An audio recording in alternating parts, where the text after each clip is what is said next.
பயங்கர வைப்ல வந்திருக்கீங்க, என்ன காரணம்? இல்லையாகணும் ஆஃப்டர் அ லாங் டைம் ஒரு நல்ல ஆக்ஷன் படம் ஏஆர் பிச்சுட்டாரு.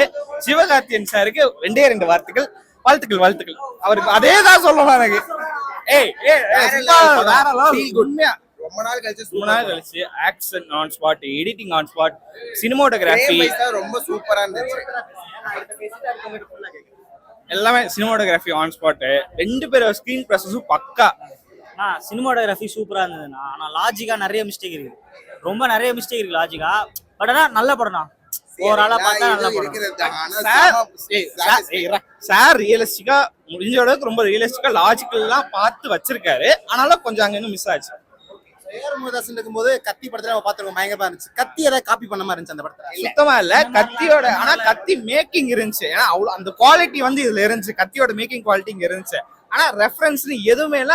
அது பார்த்து இந்த டைரக்டர் தான் இதோட படம் டைரக்டரா இது பண்ற மாதிரி எதுவும் இல்ல. இதுக்கு முன்னாடி அவர் எடுத்த எந்த படத்தோட ரெஃபரன்ஸ் இதுல இல்ல. இதுக்கு முன்னாடி அவர் எடுத்த எந்த படத்தோட ரெஃபரன்ஸ் இந்த படத்துல இல்ல. ஆக்ஷன் வைஸ் ரொம்ப சூப்பரா இருந்துச்சு. சினிமாட்டோகிராஃபி செமையா இருந்துச்சு. ஒவ்வொரு ஃப்ரேமே சூப்பரா இருந்துச்சு.